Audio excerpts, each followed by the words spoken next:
పిశాచి నాటకం. చందమామ కథలు. ఒక ఊళ్ళో మంగయ్య శెట్టి అనే వడ్డీ వ్యాపారస్తుడు అంతులేని ధనం కూడబెట్టి దాన్ని తన కొడుకు గోవింద శెట్టికి భద్రంగా అప్పగించి కన్నుమూశాడు. కళ్ళారా చూసిన దాకా తన తండ్రి అంత ఆస్తి సంపాదించినట్టు గోవింద శెట్టికి తెలియదు.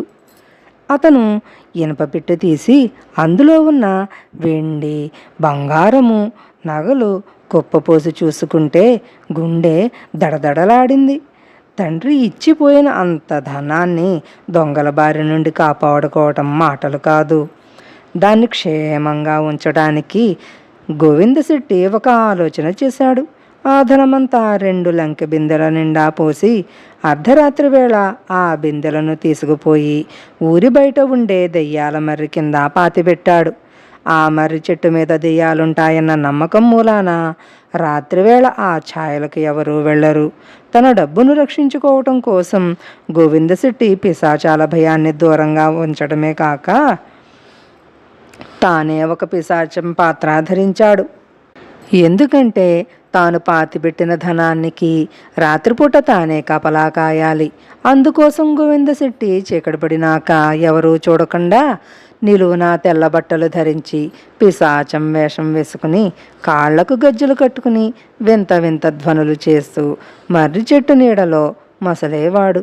రాత్రి అంతా అలా తిరిగి తిరిగి అతను తెల్లవారుజామున ఇల్లు చేరుకునేవాడు. మర్రి చెట్టు కింద దెయ్యం లాంటిది తారాట్లాడుతున్నట్లు పుకారు పుట్టింది. తన తండ్రి పిశాచమే మర్రి చెట్టును ఆశ్రయించినట్టు గోవిందశెట్టి ఊరంతా ప్రచారం చేశాడు. అంతవరకు మర్రి చెట్టు మీద పిశాచాలున్నాయన్న పుకారే తప్ప ఇప్పుడు పిశాచాన్ని స్వయంగా చూసిన వాళ్ళు ఉన్నారు. మంగయ్య శెట్టి పిశాచమై మర్రి చెట్టును ఆశ్రయించాడన్న నమ్మకం ఊరందరికీ కలిగింది. ఆ కారణంగా చీకటి పడితే ఇల్లు దాటి బయటికి రావటానికి అందరూ భయపడుతున్నారు.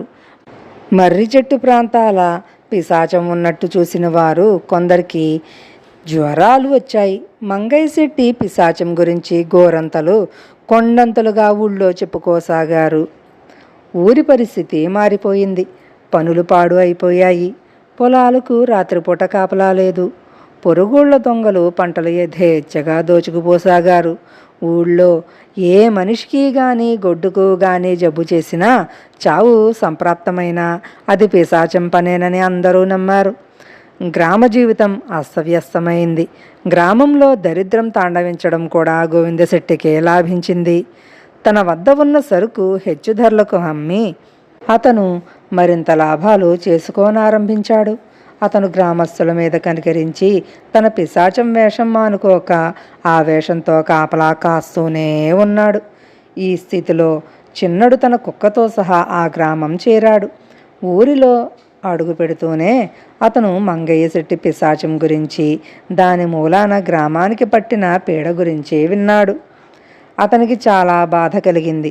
జనానికి పిశాచాల భయం లేకుండా చేస్తే తప్ప వారి జీవితాలు బాగుపడవు. తాను ఆ పనికి పూనుకునే ముందు మంగయ్య శెట్టి పిశాచాన్ని ఒకసారి చూడాలనుకున్నాడు. అప్పుడు గాని దాన్ని గురించి ఏదో ఒకటి చెయ్యటం సాధ్యం కాదు. ఆ రాత్రి అతను నిర్జనంగా ఉన్న దెయ్యాల మర్రిని చేరి దాని మీద ఎక్కి కూర్చున్నాడు. అర్ధరాత్రి అయ్యేసరికి గోవిందశెట్టి చెట్టు నీడలో తారట్లాడటము చిన్నడికి కనిపించింది. ఎవరో మంగయ్య శెట్టి పిశాచంలా నటిస్తూ ప్రజలను భయభ్రాంతులను చేస్తున్నారు. ఎందుకు? ఇందులో ఆ మనిషి స్వార్థం ఏదో ఉండాలి. తన స్వార్థం కోసం ప్రజలను నానాక్షోభలకు గురి చేస్తున్న ఈ కిరాతకుణ్ణి తప్పకుండా ప్రజల ముందుకు ఈడ్చాలి. అప్పుడు గాని వాళ్లకు పిశాచ భయం పోదు. తెల్లవారుజామున గోవిందశెట్టి ఇంటికి తిరిగి వచ్చేటప్పుడు చిన్నడు అతని వెనుకగా వచ్చి ఆ ఇల్లు గలవాణ్ణి గురించి వాగుపు చేశాడు. గోవిందశెట్టి మంగయ్య శెట్టి కొడుకేనని, మంగయ్య శెట్టి అంతులేని డబ్బు సంపాదించి చచ్చాడని, అతను ఇప్పుడు పిశాచం అయ్యాడని ఊరి వాళ్ళు చిన్నడికి తెలిపారు. తన తండ్రి పిశాచం అయ్యాడని ప్రచారం చేసి ఆ వేషంతో తాను ప్రజలను హడలగొట్టడంలో గోవిందశెట్టి అభిప్రాయం ఏమై ఉంటుందని చిన్నడు తీవ్రంగా ఆలోచించాడు. తన ఇంట్లో ఉన్న ధనపురాసులను దొంగలు దోచుకుపోతారన్న భయం కూడా లేకుండా గోవిందశెట్టి రాత్రివేళ మర్రి చెట్టు కింద కాపలా కాయడానికి బలమైన కారణం ఏదో ఉండాలి. ఆ రోజు కనుచీకటి వేళ చిన్నడు గడ్డాలు మీసాలు పెట్టుకుని గోవిందశెట్టి ఇంటికి వెళ్ళి మంగయ్య శెట్టి, మంగయ్య శెట్టి అని కేకపెట్టాడు. గోవిందశెట్టి తలుపు తీసి చిన్నడిని ఒక్క క్షణం తేరిపార చూసి, ఏం కావాలి, నువ్వు ఎవరు అని అడిగాడు. నేను జోగిందర్ కొడుకును, మంగయ్య శెట్టి కావాలి అన్నాడు చిన్నడు కుర్చీ మీద కూర్చుంటూ. చిన్నడి చెరవకు గోవిందశెట్టి విస్తుపోయి, ఆయన మా నాన్నగారు, ఆయన పోయి చాలా రోజులైంది, ఆయనతో ఏం పని అన్నాడు.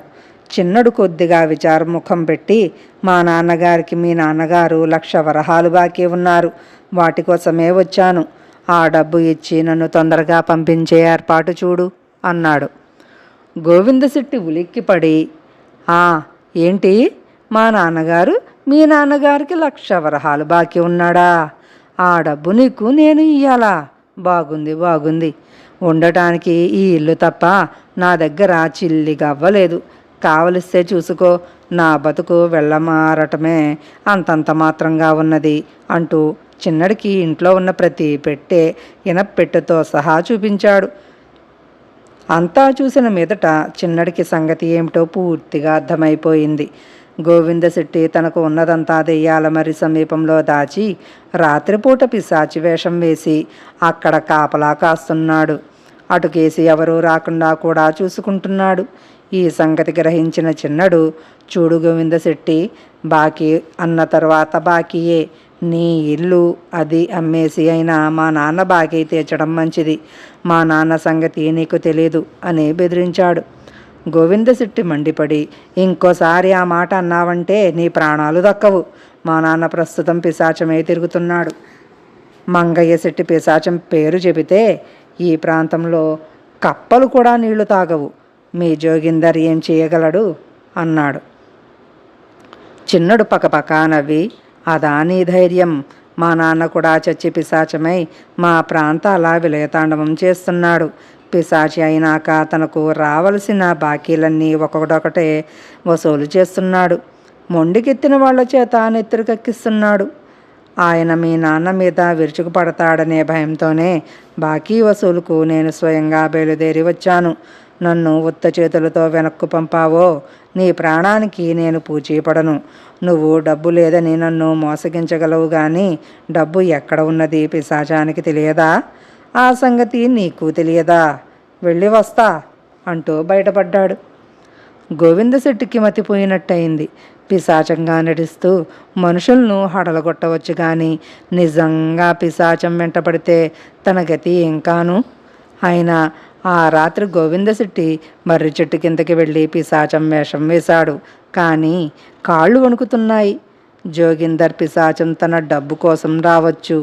ఈ నిర్జన ప్రదేశంలో పిశాచాన్ని ఎదుర్కొనే కన్నా తన డబ్బు తన ఇంటికే తీసుకుపోవటం మేలు.